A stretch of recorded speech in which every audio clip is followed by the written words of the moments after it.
சுருதி என்ன பண்ணுறாங்க, வீட்டில் நடந்த விஷயத்த பூரா அவங்க அம்மா கிட்ட எல்லாத்தையும் சொல்கிறாங்க. அவங்க அம்மா கேட்குறாங்க, என்னடி கோடீஸ்வர பொண்ணுன்னு சொன்னாங்க, பெரிய மில்லியனர்னு சொன்னாங்க, நம்மளோட பெரிய பணக்காரவங்க, அவங்க மலேசியாவில் ஃபைனான்ஸ் பண்ணுறாங்கன்னு சொன்னாங்க. அப்படிப்பட்ட பொண்ணு 30 லட்ச ரூபாய்க்கு போய் பொய் சொல்லியிருக்கிறா. அது அவங்க பணத்தை எடுத்துக்கிட்டே பொய் சொல்லியிருக்கிறா. இதை அந்த பொம்பளை சும்மா விட்டுச்சு மாமியா அப்படின்னு கேட்குறாங்க சுருதி கிட்ட. அவங்களும் ஓங்கி 4 விட்டாங்க ரோஹிணியை அப்படின்ட்டு சுருதி அவங்க அம்மா கிட்ட சாதாரணமாக சொல்கிறாங்க. இதை என்ன பண்ணுறாங்க, சுருதியோட அம்மா ரோஹிணிக்கு ஃபோன் பண்ணி கேட்குறாங்க, ஏம்மா சுருதி, சம்மந்தியோட பணத்தை 30 லட்ச ரூபாய் நீ எடுத்துட்டியாம்ல, எடுத்து ஷோரூம் திறந்தியாம்ல, இது நல்லாவா இருக்குது அப்படின்னு கேட்குறாங்க. இதை உங்ககிட்ட யார் சொன்னது அப்படின்னு, என் மகத்தான் சுருதி தான் சொல்லிச்சு அப்படின்னு. சுருதிக்கு வேறு வேலையே இல்லையா, இங்கே நடக்கிற விஷயத்த உங்ககிட்ட சொல்கிறது தான் வேலையா, என்னமோ என் மக பொய் சொல்கிற மாதிரி பேசுகிற, என் பொண்ணு ஒன்றும் பொய் சொல்லலை, ஒன்றை மாதிரி திருடி கிடையாது என் பொண்ணு, இந்த மாதிரி தில்லுமுள்ளு பண்ணுறவங்களும் கிடையாது, போன வை அப்படின்னு சொல்லிடுறாங்க.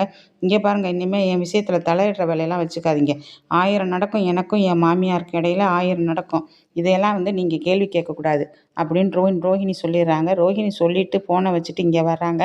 இங்கே மீனாவும் சுருதியும் பேசிகிட்டு இருக்காங்க.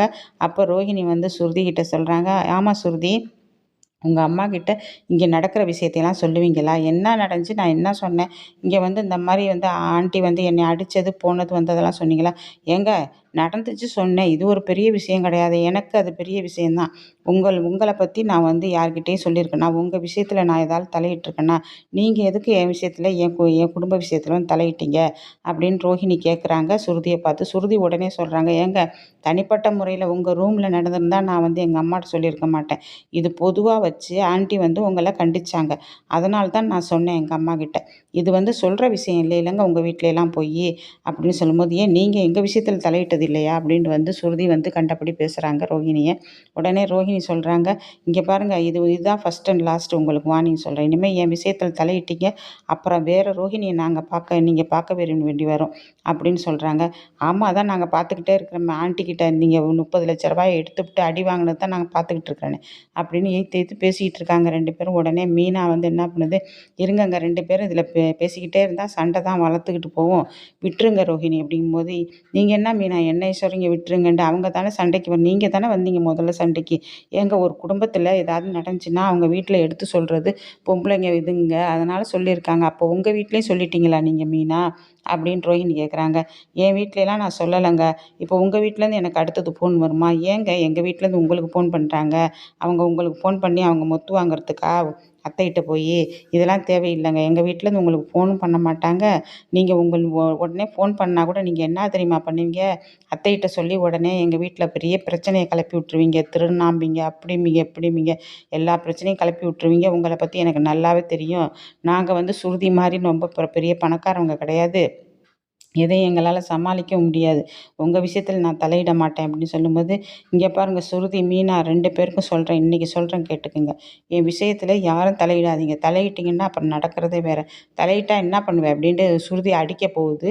அடிக்க போன மீனா சொல்கிறாங்க, ஏங்க அவங்க ஏதோ பேசிட்டு போகிறாங்க, நீங்கள் பாட்டுக்கு வாங்க, இங்கே நீங்கள் என்ன கூட கூட பேசிட்டு நிற்கிறீங்க, அவங்க தான் புரியாமல் பேசுகிறாங்க, அவங்க பண்ண தப்பை உணராமல் பேசுகிறாங்க, நீங்கள் எதுக்கு கூட கூட பேசுகிறீங்க அப்படிங்கும்போது ரோஹிணி உடனே கேட்குது, என்ன பண்ண தப்பு, நான் என்ன பண்ண தப்பு, ஆமாங்க 30 லட்ச ரூபாய் எடுத்தது தப்பு தானே, அதே 30 லட்ச ரூபாயை 30 லட்சம் வேணாங்க, நான் 1 லட்சம் எடுத்திருந்தா அத்தை சும்மா விட்டுருப்பாங்களா இந்நேரம், நீங்கள் 30 லட்ச ரூபாய் எடுத்து பெரிய ஷோரூம் திறந்து கொடுத்துருக்குறீங்க யாருக்குமே தெரியாமல், அதை சும்மா விட்டு வேடிக்கை பார்க்குறாங்க இந்த குடும்பத்தில், மாமாவும் பேசாமல் தான் இருக்கிறாரு அப்படிங்கும்போது, அப்படி சொல்லுங்கள் மீனா அப்படின்னு சுருதி சொல்லுது.